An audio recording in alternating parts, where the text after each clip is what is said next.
kembali lagi di Ruang Keluarga dan Keluarga Indonesia. Kita masih bersama dengan Mbak Hani di sini untuk berbicara lebih dalam lagi mengenai positive parenting atau pola asuh positif. Tadi di segmen sebelumnya kita udah bahas pilar yang pertama, ada kerjasama antara orang tua, ibu dan ayah yang harus sejalan. Betul. Supaya pola asuhnya bisa komitmennya bisa sama gitu ya, nggak bikin bingung anak seperti itu.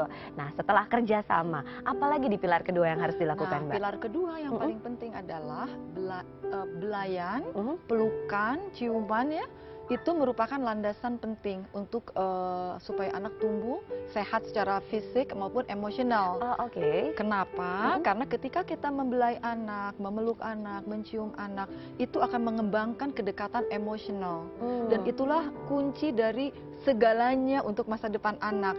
Karena ketika kita melakukan itu, hormon-hormon baik, oksitosin, terilis, terproduksi, kemudian juga endorfin, sehingga nggak aneh kan kalau anak bayi baru belajar jalan, dia jatuh, dia kan nggak sakit, nggak nangis, karena hormon endorfinnya itu yang membuat anak daya tahannya terhadap rasa sakit bisa tahan. Itu karena mungkin pada saat masih kecil banyak dipeluk, banyak dicium. Kemudian ketika ibu menyusui, biasanya kan kita bayi suka dikasih mitten apa tuh sarung-sarung gitu ya.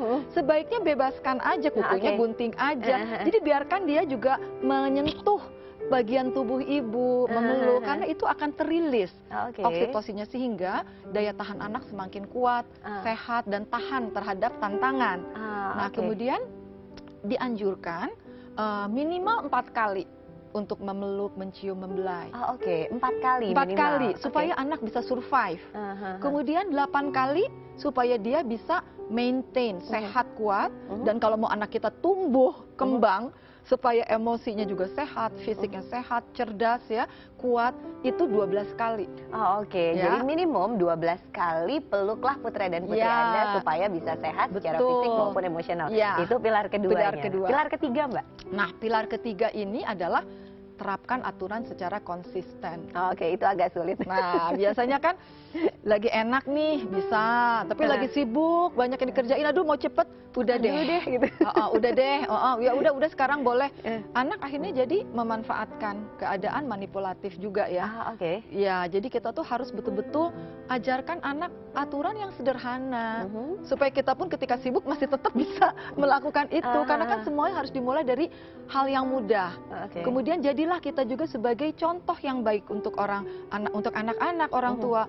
Terkadang kita juga sebagai orang tua yang suka melanggar aturan itu ya. Udah deh, ini karena cepet-cepet kita mau belok sini aja, kan itu nggak boleh. Ya ini karena cepet-cepet, anak kan mencontoh dari kita.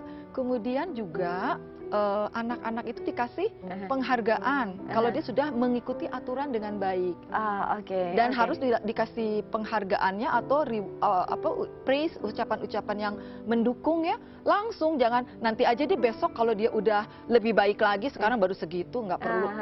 Akhirnya jadi perubahan kecil dalam diri anak pun sebetulnya perlu langsung untuk dapat kita hargai. Seperti itu. Karena dari yang kecil. Dan konsisten seperti itu ya, Mbak ya.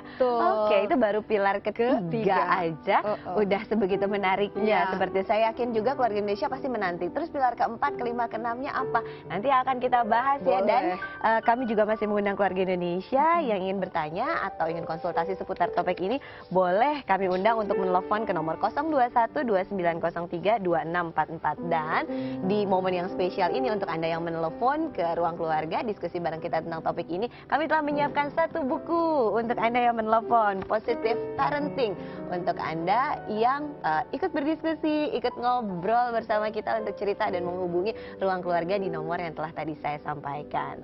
Tapi sebelum kita ngobrol-ngobrol lebih dalam lagi tentang pilar ke-4, 5, dan 6, kami telah menyiapkan 1 tayangan informasi yang sayang sekali jika dilewatkan oleh keluarga Indonesia di rumah. Apa itu tayangannya? Simak yang berikut ini. Silakan Kak Bosco.